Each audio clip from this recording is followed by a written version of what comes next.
மூன்றாவது சுற்று முடிவு எப்படி பார்க்கிறீங்க? உங்களோட என்ன ஓட்டம் என்னவா இருக்கு? திமுகவின் அதிகார பணமும் பணபலமும் அவங்க நினைச்ச அளவுக்கு அங்க நிறைவேற்ற விடாம பாமக ஒரு தடைக்கல்லா இருந்திருந்தது அப்படிங்கிறத இந்த வாக்கு எண்ணிக்கைகள் உறுதி பண்ணிட்டு இருக்கு. அடிப்படையில சென்ற இதுக்கு முந்தின நாடாளுமன்ற தேர்தல 7 சீட்ல நாங்க நின்னோம். அப்ப கூட திமுக என்ன செஞ்சதுன்னா, அவங்க வெற்றி பெறத பத்தி எல்லாம் கவலைப்படல. பாமக இருக்கிற தொகுதிகள்ல தோற்கடிக்கப்படணுங்கிறதுல ரொம்ப வலுவா இருந்தாங்க. பொதுவா இடைத்தேர்தல்னா ஆளுங்கட்சி தான் ஜெயிக்கும். அந்த அடிப்படையில பொதுவா நாங்களும் இதுல கலங்காணுங்க வேண்டாம் அப்படின்னு. ஆனா இந்த தேர்தல் பாட்டாளி மக்கள் கட்சிக்கு ஒரு நிர்பந்தத்தை தந்திருக்கிறது. வெற்றியோ தோல்வியோ இன்றைக்கு மக்கள் விரோத போக்குல இருக்கிற ஒரு அரசை எதிர்த்து அந்த பிரச்சனைகளை மக்களிடம் கொண்டு சேர்க்க வேண்டிய கட்டாயம் இருக்கிறது. அப்படிங்கிற அடிப்படையில நாங்க இன்னைக்கு உள்ள களம் காண்டிருக்கிறோம். ஒண்ணும் இல்ல, இந்த தேர்தல்ல திமுக 3 வருஷம் ஆட்சியில இருந்திருக்கிறாங்க. அவங்க ஆட்சியில இருந்திருக்கிறோம், நாங்க நல்லா செஞ்சிருக்கிறோம், எங்க திட்டங்களை சொல்றோம், அதன் மூலமா நாங்க வாக்கு சேகரிச்சிருக்கிறோம், அதனால நாங்க வெற்றி பெற்றுக்கிறோம்னு அவங்களால இந்த தேர்தலை உறுதியா சொல்ல முடியுமா? முடியாது. ஏன்னா அத்தனை அமைச்சர்கள் அங்கு உள்ள இருந்து நீங்க நல்லா செய்திருந்தீங்கன்னா இத்தனை அமைச்சர்கள் தேவையில்லையே. உங்கள் செயல்பாடே அது தீர்மானிச்சிருக்குமே. ஆனா இத்தனை அமைச்சர்களும் உள்ளது இன்னைக்கு நீங்க கொஞ்சம் முன்னாடி கூட சொன்னாங்க, இத்தனை அமைச்சர்களுக்கும் நிர்பந்தம் இருக்கு. இங்க வாக்கு எண்ணிக்கை குறைஞ்சா கூட அங்க அடிவிலும் நிர்பந்தம் இருக்கு. இன்னைக்கு ஒரு அரசியலை தீர்மானிப்பது ஏன்னா நம்ம வாக்கு போலிங் அப்ப கூட பார்த்தோம், ஒரு காவல்துறை சீரானங்கிற டிஎஸ்பி நான் மதுரை காணாண்டான்னு விரட்டுறாரு.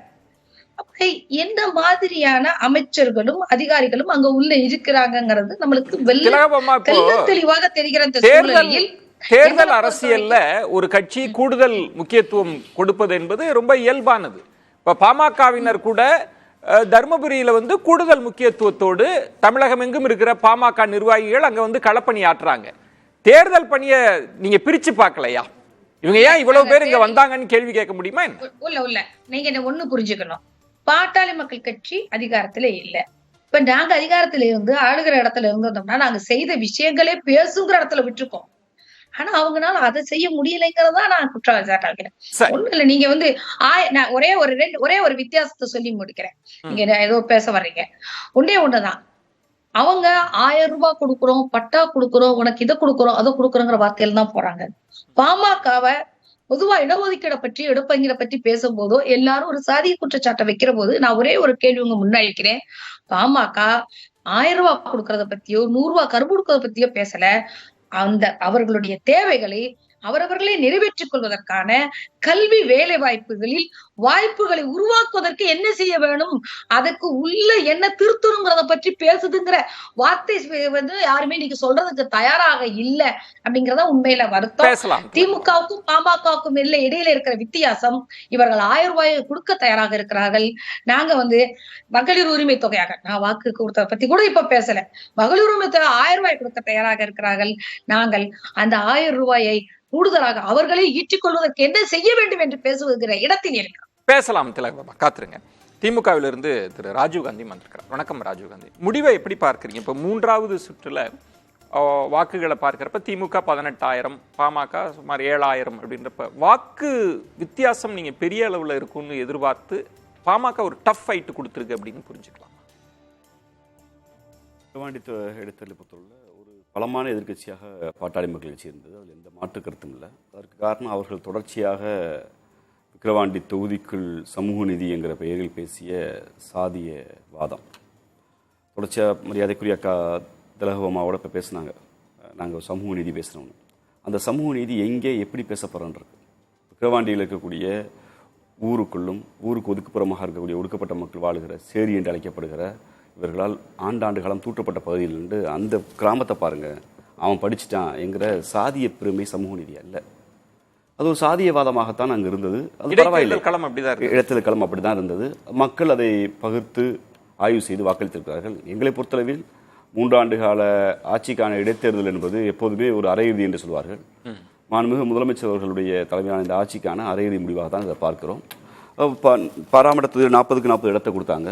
அதே போல் தான் இந்த தேர்தலிலும் அந்த ஒரு பெரிய வாக்கு வித்தியாசத்தில் எங்களுடைய வேட்பாளர் அன்னியூ சிவா அவர்கள் வெற்றி பெறுவார்கள். இதற்கு காரணம் திராவிட முன்னேற்ற கழகம், அதன் கூட்டணி கட்சியும், குறிப்பாக விடுதலை சிறுத்தைகள் கட்சியினுடைய களமாடுதல்.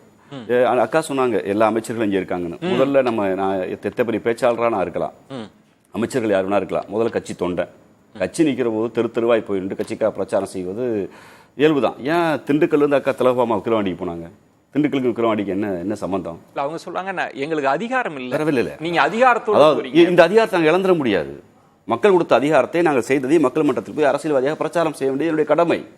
ஏன் மூன்றாவதுக்கு வந்திருக்க கட்சி தன்னுடைய தொண்டர்களை தமிழ்நாடு முழுக்க திரட்டி பிரச்சாரம் செய்து வாய்ப்பு கிடைக்கிற போது எல்லோரும் தங்களுடைய திட்டங்களை தங்களுடைய நாங்கள் வந்து அதை செய்வோம்.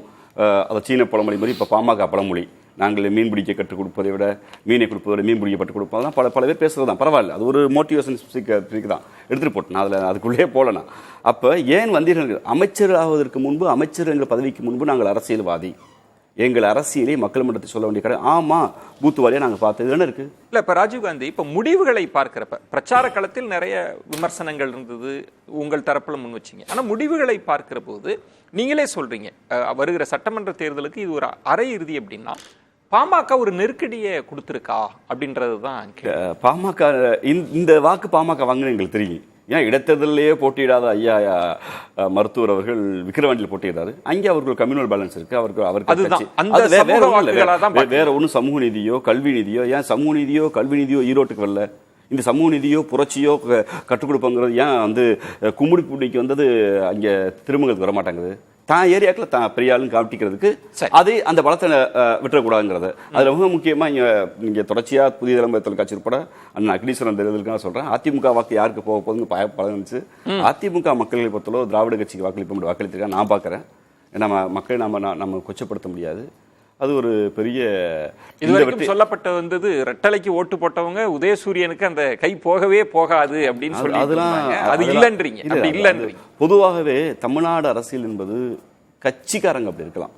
மக்களை பொறுத்தளவில் அந்த நேரத்தில் இந்த தொகுதிக்கு ஒரு செய்வார், ஆளுங்கட்சியாக இருக்கிறார்கள், தொடர்ச்சியாக திட்டம் வரும் என்ற நம்பிக்கையும், முதல்வர் மீது நம்பிக்கை, அரசியல்வாத நம்பிக்கை என்பது இந்த கையே மாறாதுக்குது. என்னன்னு நாங்கள் வந்து சாதி திமுறையே இறக்கி வைக்க மாட்டோங்க, சாதி திமுறாது. அதனால மக்களாக இருக்கிறார்கள். பேசலாம். ஐயநாதன், உங்கள் முதல்கட்ட பார்வையில் நான் முன்பே இது பற்றி விக்கிரவாண்டி விஷயம் பற்றி பேசின போதே நாம் தமிழர் கட்சியை பற்றி நம்ம பேசிய போது பொது தேர்தலில் அவங்களோட பர்ஃபார்மன்ஸ் அதிகமாக இருக்கு. ஆனால் இடைத்தேர்தலில் இந்த நெருக்கடிக்குள் அவங்க சிக்கிக்கொள்கிற ஒரு சூழலையும் பார்க்கிறோம். பாமகவினுடைய வாக்குகள் வாங்கினதை எப்படி புரிஞ்சுக்கிறது? ராஜீவ்காந்தி சொல்றார் அந்த சமூக வாக்குகள் ஒன்று திரண்டு இருக்கிறது, அது நாங்க எதிர்பார்த்தது தான். மற்ற வாக்குகள் உள்ளுக்கு வந்திருக்கா அப்படின்றதான் முக்கியமான டேக்அவேவா இருக்கும் இந்த முடிவுல. காத்தாலேருந்து இந்த விவாதத்தை பார்த்துட்டு இருக்கும்போது இவர் ரொம்ப ஒரு சொன்னது 41,000 வாக்குகள் அவங்க தனித்து நின்று பெற்ற போது விக்கிரவாண்டியில், அதுதான் அவங்களுடைய அடிப்படை வாக்குகள். ஸோ அதையே ஒரு அடிப்படையாக வச்சுக்குவோம், மாறலை அப்படின்னு ஒன்று வச்சுக்கிட்டோம். அப்படின்னோம்னா இந்த தேர்தலில் இதுக்கு மேலே அவங்க வாங்கக்கூடிய வாக்குகள் அப்படின்றது அது அஇஅதிமுகலேருந்தும் அந்த வாக்குகள் அப்படின்னு எடுத்துக்கிடலாம். ஏன்னா பாட்டாளி மக்கள் கட்சி போன்ற கட்சிகள் வந்துட்டு பெருசாக அவங்களுடைய வாக்கு வங்கிகளுடைய வளர்ச்சியை இது வரைக்கும் அவங்க எந்த இடத்துலையும் காட்டலை, எங்கேயும் காட்டலை. இது வரைக்கும் இந்த மக்களவை தேர்தல், சட்டப்பேரவை தேர்தல்கள்லாம் பார்த்தீங்க அப்படின்னோம்னா வந்துட்டு அவங்களுக்கு ஒரு கான்ஸ்டண்ட்டாக அப்படியே இருக்கும். ஒரு மூணாவது அந்த வாக்கு சதவீதம் அப்படியே மெயின்டைன் ஆகும், ஒரு 6% அப்படின்ற மாதிரி மெயின்டைன் ஆகும். போன தடவை பாஜகவோட அவங்க நின்றதுனால அது நல்லா குறைஞ்சி போச்சு, 4.4க்கு வந்துச்சு, அந்த அளவு குறைஞ்சி போயிடுச்சு. ஸோ அதனால் வந்துட்டு அது ஒரு பெரிய இதில்லை. அதனால் ஒரு வேளை 50,000 60,000 வாக்குகள் பெறுகிறது அப்படின்னோம்னா முடிவில் வந்துட்டு பாமக அப்போது அஇஅதிமுக வாக்குகள் அவங்களுக்கு போச்சு அப்படின்னு சொல்லிட்டு நம்ம சொல்லலாம். பாஜக தேசிய ஜனநாயக கூட்டணி வாக்குகள் போனதா சொல்ல மாட்டீங்களா? தேமுதிக வந்துட்டு இவங்களுக்கு போட மாட்டாங்க, தேமுதிக போட மாட்டாங்க. பாஜக பொறுத்தவரை எங்கள் ஓட்டு இருக்கிறதா நான் நினைக்கல. அந்த இடத்துல அது நினைக்கிறேன் அதிமுக ஓட்டுல ஒரு ஷிஃப்ட் நடந்திருக்கலாம். அது வந்துட்டு நம்ம கடைசியாக தான் அந்த கன்க்ளூஷனுக்கு வர முடியும். இந்த 40,000 தாண்டினா அந்த ஒரு அளவுகள் நம்ம வச்சுக்கிறோம். 40,000 தாண்டினா ஒருவேளை சகோதரி திலகபாமா என்ன சொல்றாங்கன்றதை பார்ப்போம்.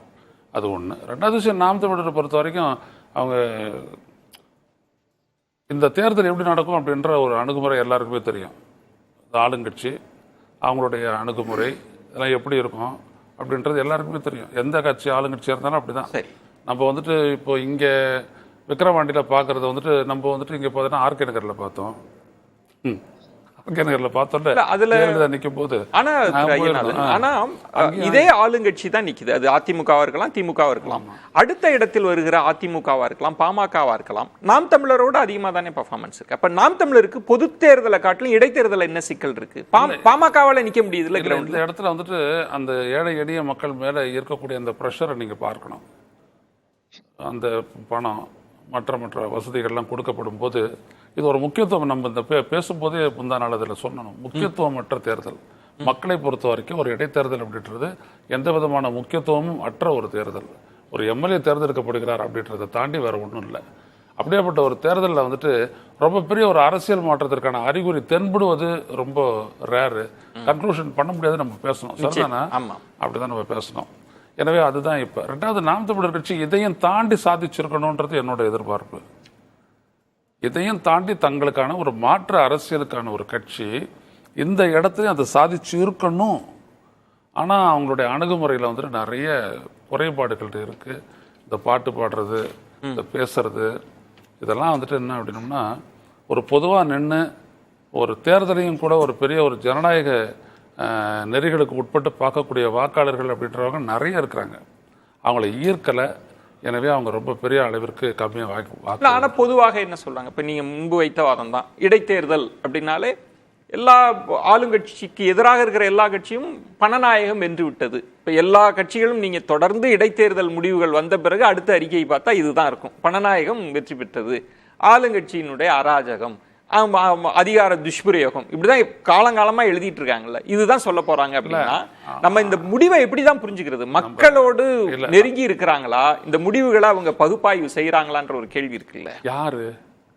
எதிரில் இருக்கிற கட்சிகள் தான். இல்ல, பகுப்பாய்வு செய்யறதெல்லாம் நம்மளோட முடிஞ்சு போயிடுது. கட்சி செய்ய மாட்டாங்களா? ஒன்றும் செய்யறதெல்லாம் இல்ல.